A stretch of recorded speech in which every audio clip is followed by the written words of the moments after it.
Today I'm going to compare APSC camera with full frame camera. The reason for which I'm making this comparison is to make you guys understand that you can get the full frame result in your APSC body also.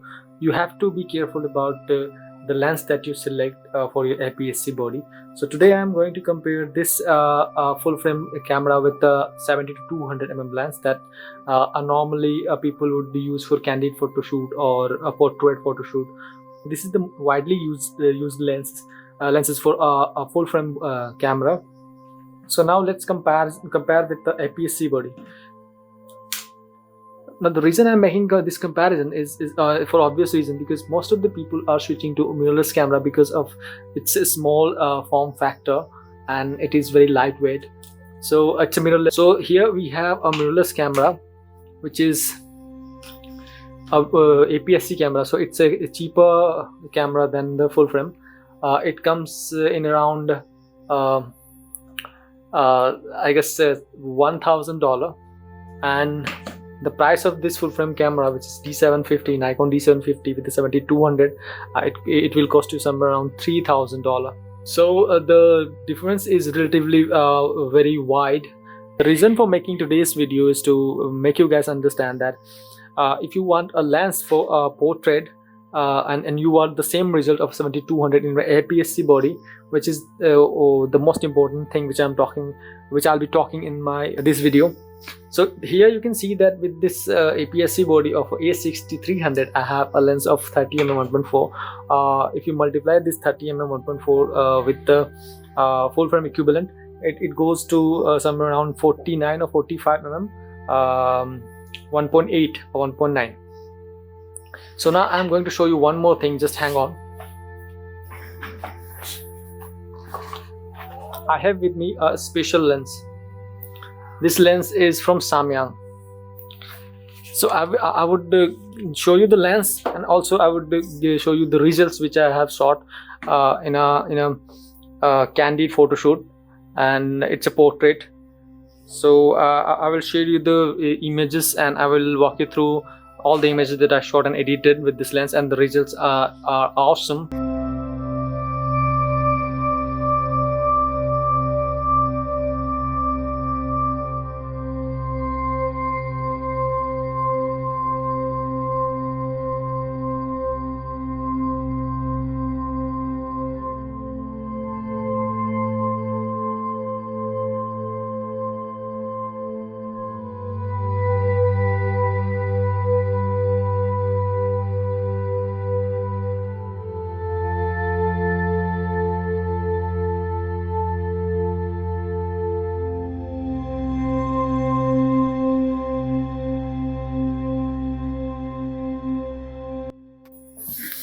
So this lens is for a full frame camera. If you have full frame camera, it's just fine, and if you don't have, then you can use this camera in your APS-C body also. The detail of this lens is Samyang 135mm f2. So this is a this is metal lens, so it's very heavy, and it has this aperture ring. It's a manual aperture ring, as well as it's a manual focus lens.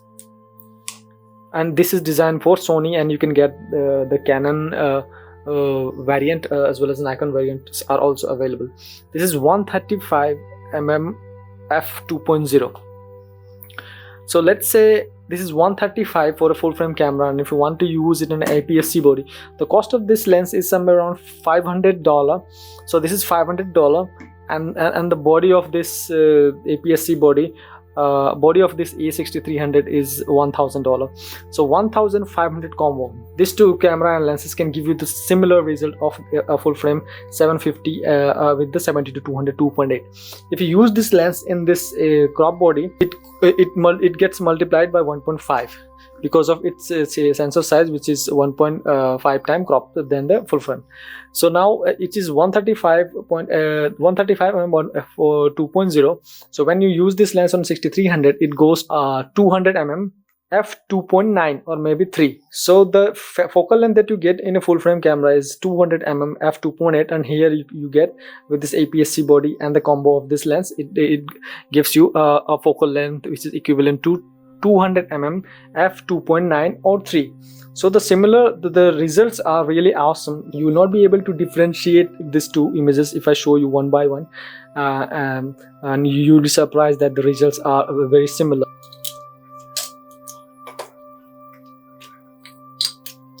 When you use this lens in your APS-C body, it feels very awkward, and the reason is the size of this lens with this body, it gets way bigger than the small size, the small form factor of the camera.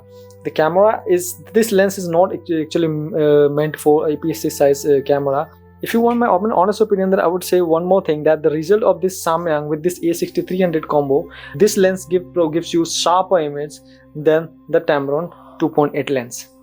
The advantage of this lens is it is zoom lens, so you can toggle between 70mm to 200mm. But here you will get, it's prime lens, it's completely prime lens, so you only get 200mm, 2.9 or maybe 3. But the price variance of these two sets of camera has a massive difference. This whole set comes in around 1500 bucks, and this set comes in around 3000 bucks.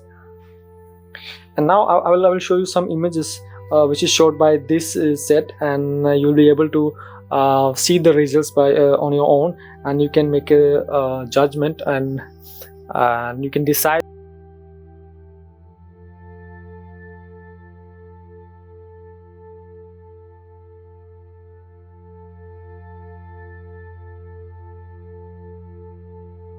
on your own self that which camera you should buy. And now I'm to decide which set you should go for as a photographer. Now this is a professional kit, so whenever you have a professional assignment where the client is paying you for this, like weddings or some concert, where you have to catch the moment, and where autofocus is the major priority, then you should definitely go for this set. It is costly, but also the client is paying you for this. Now if you are a casual photo shooter and you do portrait, and you are into those creative photography where you are on your own, and seldom you are paid by client, but most of the time you shoot on your own, then this is the lens for you. And why I'm saying this is because it gives you way better image than what you can shoot from 70 to 200. It's a prime lens, so obviously it will be more sharper than the 70 to 200 2.8, which is zoom lens, and it is cheaper. So the result which you are looking, which is similar to 70 to 200, you can achieve with your APS-C body and this lens. It's quite heavy when you hold it, because the body size of this APS-C camera is way lighter than the lens itself.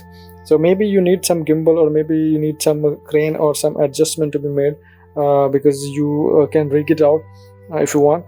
And I've used both the lenses, but I definitely prefer this one. It's a manual focus lenses, so maybe you need to focus it manually. So I hope this video helps you decide which camera you should go to get the similar results in your APS-C body. This is a very good lens. If you buy it in India, you will get it in somewhere around 30,000.